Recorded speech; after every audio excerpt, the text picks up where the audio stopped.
சுட்டி பையன் டாம். ஒரு கிராமத்துல டாம்னு ஒரு சுட்டி பையன் இருந்தான். அவன் அவங்க அம்மாவோட வாழ்ந்துக்கிட்டு வந்தான்.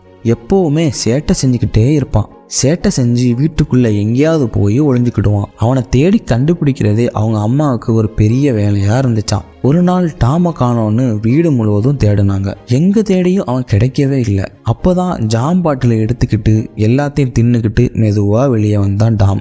அவன் செஞ்ச திருட்டுத்தனத்தை தெரிஞ்சுக்கிட்ட அவங்க அம்மா அவனை பிடிச்சு அடிக்க போனாங்க. இப்படி சேட்டை செய்யறவனை எப்படி தண்டிக்கிறதுன்னு யோசிச்சாங்க. அவங்கிட்ட வந்து, இன்னைக்கு நீ செஞ்ச சேட்டைக்கு எல்லாம் நம்ம வீடு வேலை முழுவதும் வெள்ளையடிக்கிற வேலையை நீ தான் பார்க்கணும் அப்படின்னு சொன்னாங்க. தான் செஞ்ச சேட்டைக்கு கிடைச்ச தண்டனை நினைச்சு வருத்தப்பட்டுக்கிட்டே அந்த வேலைக்கு வெள்ளையடிக்க ஆரம்பிச்சான் டாம். அப்போ அங்க வந்த டாமோட நண்பன், என்னடா பண்ணிக்கிட்டு இருக்கேன்னு கேட்டான். உடனே டாமுக்கு ஒரு யோசனை வந்துச்சு. இது வெள்ளையடிக்கிற விளையாட்டு.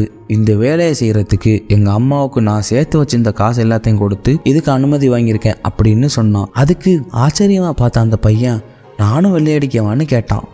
அதுக்கு டாம், முடியவே முடியாது, நானே காசு கொடுத்து தான் இந்த வெள்ளையடிக்கிற விளையாட்டுக்கு அனுமதி வாங்கியிருக்கேன் அப்படின்னு சொன்னான். உடனே அந்த பையன், என்கிட்ட மீன் பிடிக்கிற தூண்டில் முள் இருக்கு, இதை வச்சுக்கிட்டு எனக்கு இந்த வெள்ளையடிக்கிற அனுமதி கூட அப்படின்னு கேட்டான். தன்னோட திட்டம் சரியா வேலை செய்யறத நினைச்சு சந்தோஷப்பட்ட டாம் அவங்கிட்ட வெள்ளையடிக்கிற வேலையை ஒப்படைச்சிட்டு மரத்தடியில உட்காந்து வேடிக்கை பார்க்க ஆரம்பிச்சான். அடுத்து அவனோட இன்னொரு நண்பன் வந்தான். அவங்கிட்டையும் இதே கதையை சொன்னான் டாம். உடனே அவன் தங்கிட்ட இருக்கிற சீட்டு கட்டை அவங்கிட்ட கொடுத்துட்டு வெள்ளையடிக்க அனுமதி வாங்கி வெள்ளையடிக்க ஆரம்பிச்சான். அடுத்தடுத்து அவனோட நண்பர்கள் கிட்ட இருந்த எல்லா பொருட்களையும் வாங்கிட்டு வெள்ளையடிக்கிற தண்டனையிலிருந்து தப்பிச்சது இல்லாம நிறைய சம்பாதிக்கவும் ஆரம்பிச்சான். சாயந்தரத்துக்குள்ள எல்லா வேலையும் முடிச்சு வேலையை ஃபுல்லா வெள்ளைன்னு மாத்திட்டாங்க. அதை அவங்க அம்மா கிட்ட காமிச்சான் டாம். நடந்த எல்லாத்தையும் வீட்டு சின்ன வழியா பார்த்து ஏற்கனவே தெரிஞ்சுக்கிட்ட அவங்க அம்மா அவனை பாராட்டுறதா இல்ல அடிக்கிறதான்னு ஒரே குழப்பமா இருந்துச்சான். இருந்தாலும் அவனோட சுட்டித்தனத்தையும் புத்திசாலித்தனத்தையும் பார்த்து தனக்குள்ளே சிரிச்சுக்கிட்டாங்களாம்.